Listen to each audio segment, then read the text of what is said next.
Belgique, chômage à vie supprimé, les premiers ravages commencent. Une réforme confirmée par l'ONEM et relayée dans les médias comme 7 sur 7, Bruxelles Today et Business M. Le chiffre qui fait trembler la Belgique, 184 463 personnes selon certaines extrapolations, bien que l'ONEM en estime environ 100 000. Dans les couloirs froids de l'ONEM, les ordinateurs crachent des chiffres terrifiants. Près de 100 000 dossiers vont basculer. 100 000 familles belges qui découvriront bientôt que leur survie économique a une date d'expiration. Madame, monsieur, nous avons l'honneur de vous informer que vos droits aux allocations de chômage prendront fin le... Ce type de phrase glaciale, entre 100 000 et 200 000 Belges la liront dans leur boîte aux lettres. Mais c'est pas tout, le réveil risque d'être bien plus brutal que prévu. Après des années, parfois des décennies, à compter sur cette sécurité financière, voilà que l'État belge leur annonce la fin de partie. Fini le chômage à vie. Fini cette exception européenne qui faisait de la Belgique l'un des derniers bastions sur le continent.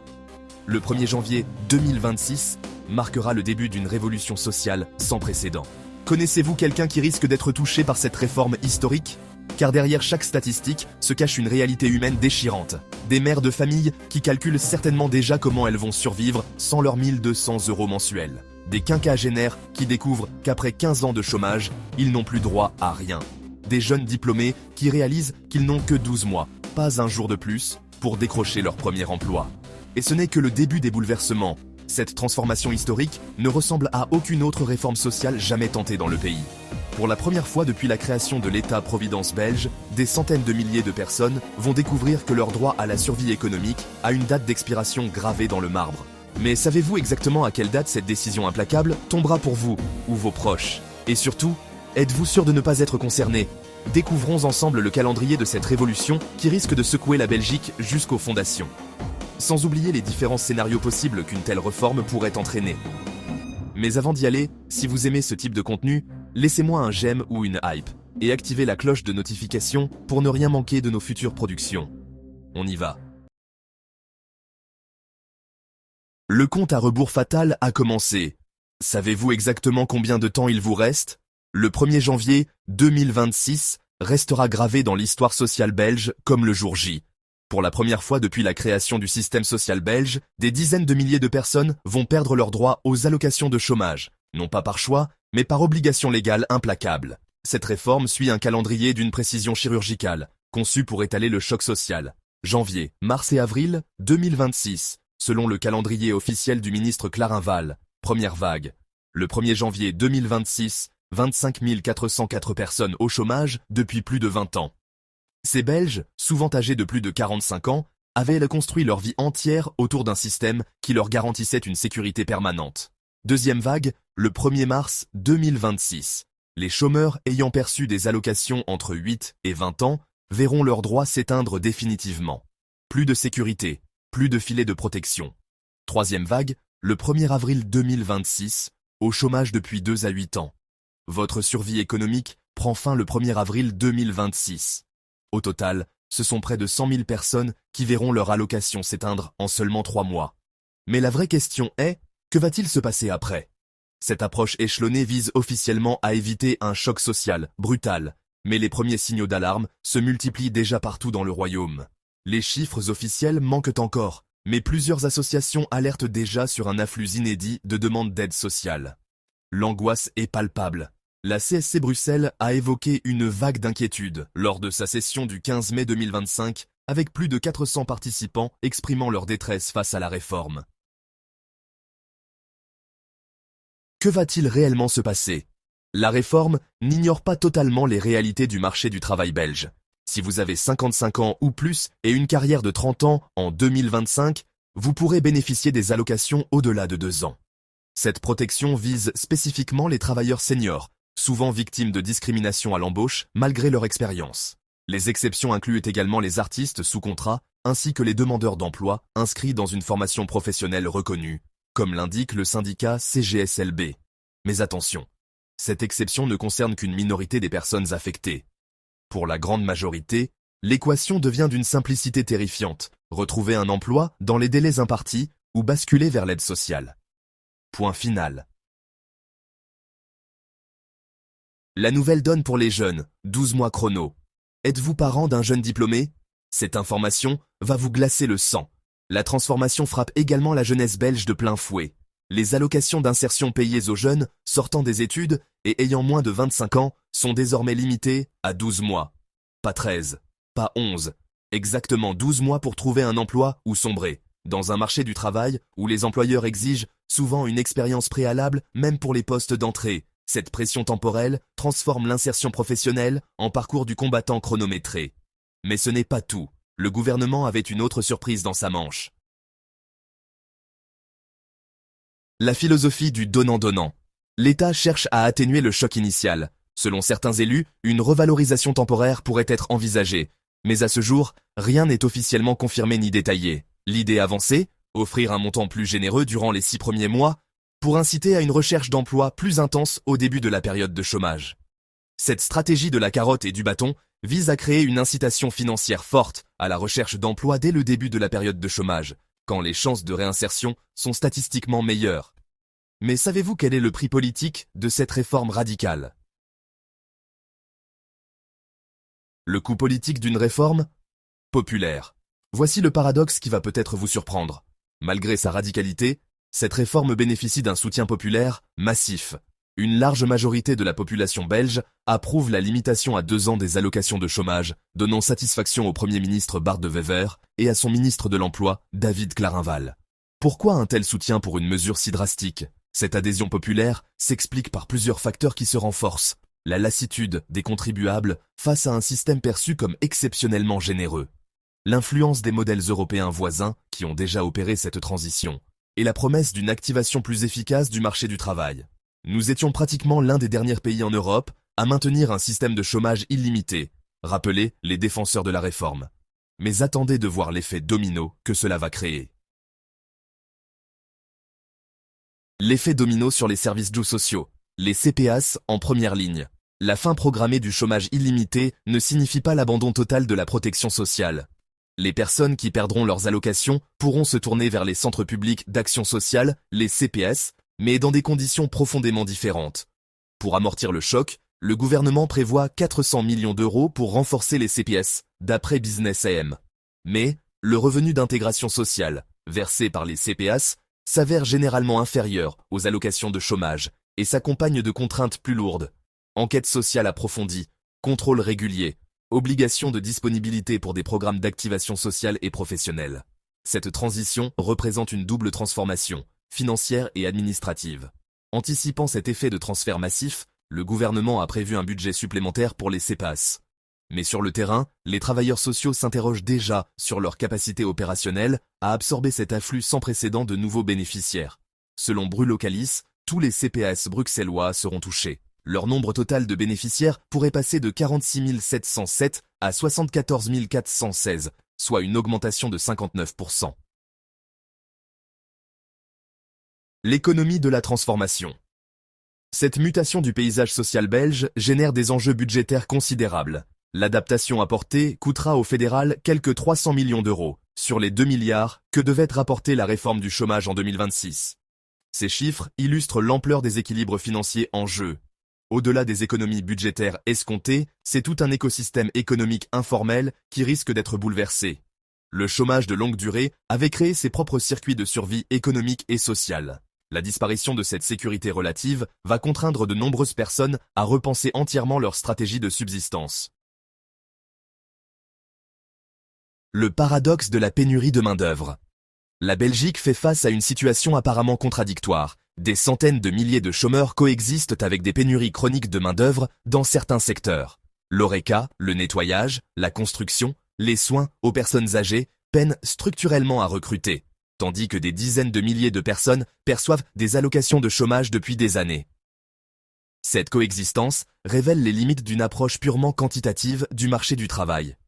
Entre les emplois disponibles et les compétences des demandeurs d'emploi, entre les conditions de travail proposées et les attentes des travailleurs, entre la localisation des offres et la mobilité géographique des chercheurs d'emploi, les inadéquations structurelles restent nombreuses et complexes.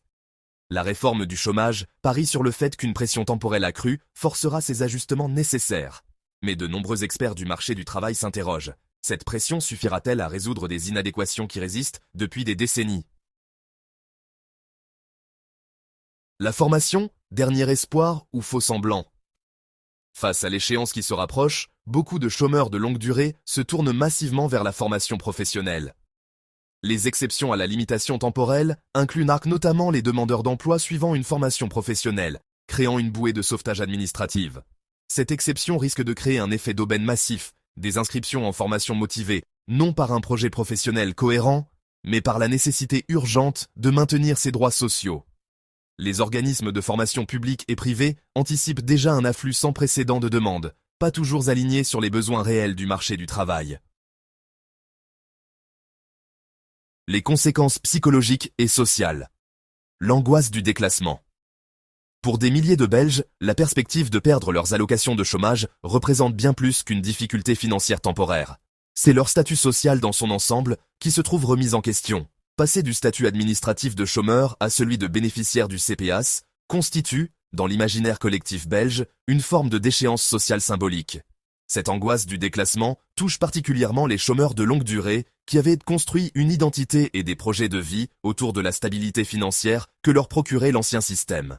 Certains avaient contracté des emprunts immobiliers, d'autres avaient fondé une famille en comptant sur cette sécurité financière durable. La pression sur les familles.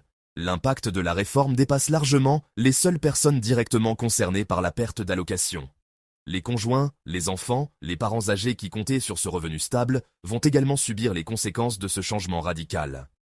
Dans de nombreuses familles, c'est toute l'organisation du quotidien qui devra être repensée.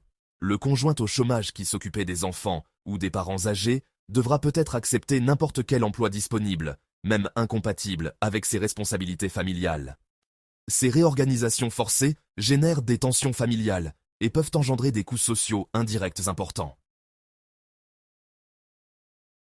Les premiers signaux d'alerte. L'augmentation des demandes d'aide. Bien avant l'entrée en vigueur effective de la réforme, ces effets psychologiques se font déjà ressentir. Les services sociaux, les syndicats et les associations d'aide aux chômeurs rapportent une augmentation significative des demandes d'information et d'accompagnement depuis l'été 2025. Cette anticipation révèle l'ampleur de l'inquiétude sociale générée par la réforme. Des milliers de personnes qui, il y a encore quelques mois, vivaient dans une relative sérénité économique, se retrouvent aujourd'hui contraintes d'élaborer des stratégies de survie à moyen terme. Les stratégies d'évitement. Face à l'échéance qui se rapproche, certains chômeurs développent des stratégies parfois créatives pour contourner les nouvelles règles. Inscriptions massives en formation, déclaration de maladies de longue durée, recherche d'emplois formels, les comportements d'adaptation face à l'adversité bureaucratique se multiplient. Ces réactions, bien que compréhensibles humainement, risquent de créer des effets pervers non anticipés. Engorgement des systèmes de formation professionnelle, détournement des dispositifs d'aide existants, multiplication nécessaire des contrôles et des sanctions. La réforme, conçue pour simplifier et rationaliser, pourrait paradoxalement complexifier encore davantage un système administratif déjà labyrinthique. L'Europe regarde la Belgique, un laboratoire social à ciel ouvert. La Belgique fait l'objet d'une attention particulière de la part de ses voisins européens. Comment l'un des derniers pays à maintenir un système de chômage illimité va-t-il gérer cette transition historique?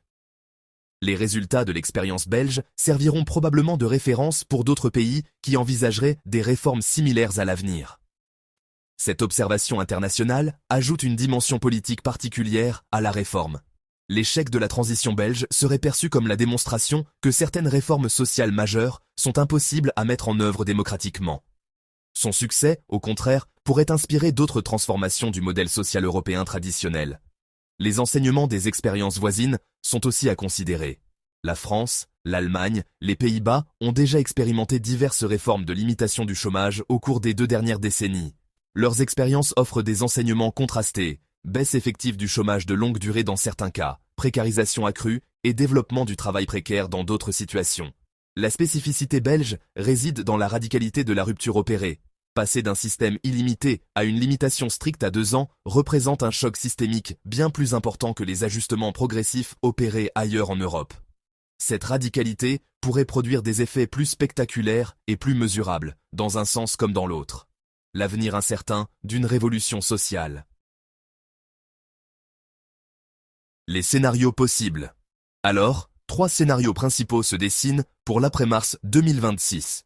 Le scénario optimiste mise sur un électrochoc positif, confronté à l'urgence temporelle. Les personnes concernées retrouveraient plus rapidement un emploi, les entreprises ajusteraient leurs pratiques de recrutement pour absorber cette main-d'œuvre, et le marché du travail belge gagnerait globalement en fluidité et en efficacité. Le scénario pessimiste, lui, redoute une crise sociale majeure, basculement massif et chaotique vers l'aide sociale des CPAS, développement rapide de nouvelles formes de pauvreté, tensions sociales accrues dans les communes les plus touchées, coûts indirects explosifs pour les services sociaux et sanitaires. Et puis, le scénario intermédiaire, probablement le plus réaliste, envisage une adaptation progressive et différenciée selon les profils et les régions. Certaines personnes retrouveraient effectivement un emploi grâce à cette motivation supplémentaire, d'autres basculeraient durablement dans la précarité malgré leurs efforts.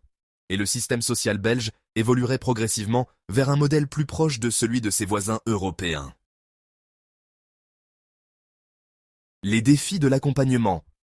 La réussite de cette transition historique dépendra largement de la qualité et de l'efficacité de l'accompagnement proposé aux personnes directement concernées. Formation professionnelle adaptée aux besoins du marché, aide personnalisée à la recherche d'emploi, soutien psychologique face au stress de la transition, médiation avec les employeurs pour faciliter les recrutements, l'arsenal des mesures d'activation va être mis à rude épreuve. Les services publics de l'emploi régionaux, les organismes de formation professionnelle, les CEPAS communaux vont devoir démontrer leur capacité collective à gérer un afflux sans précédent de personnes en demande d'aide urgente et spécialisée. Cette pression exceptionnelle pourrait révéler les failles structurelles du système ou, au contraire, catalyser des innovations et des améliorations attendues depuis longtemps. Conclusion, une Belgique en mutation profonde. La fin du chômage illimité en Belgique ne constitue pas simplement une réforme administrative parmi d'autres. C'est le symbole concret d'une transformation profonde du modèle social belge, et plus largement du modèle social-démocrate européen traditionnel. Cette révolution silencieuse mais radicale questionne des décennies de consensus politique et social sur le rôle de l'État-providence et les droits fondamentaux des citoyens face au travail et au chômage. Dans quelques mois, quand les premières personnes recevront leur dernière allocation de chômage de l'histoire belge, c'est toute une page de l'histoire sociale du pays qui se tournera définitivement. Les conséquences réelles de ce changement historique ne se mesureront pas seulement en statistiques de chômage ou en économie budgétaire, mais dans les trajectoires de vie concrètes de dizaines de milliers de familles belges. L'histoire sociale européenne jugera si cette réforme radicale aura permis de créer une société plus dynamique économiquement et plus juste socialement, ou si elle aura simplement transféré et transformé la pauvreté d'un système administratif à un autre. En attendant ce verdict à long terme, la Belgique s'apprête à vivre une expérience sociale inédite et risquée, dont les ondes de choc se feront sentir bien au-delà de ses frontières nationales.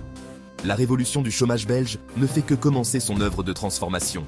Et personne, ni expert ni politique, ne peut prédire avec certitude l'avenir de cette société qui avait l'air de connaître définitivement ses certitudes sociales les plus ancrées. Cette vidéo vous a-t-elle parlé? Aimez et partagez-la avec vos proches. Vous pouvez aussi nous soutenir en utilisant le bouton merci sous cette vidéo ou en rejoignant l'espace membre de la chaîne pour bénéficier de contenus exclusifs et plusieurs autres avantages. Le lien est dans la description. À bientôt sur Éco Décryptage.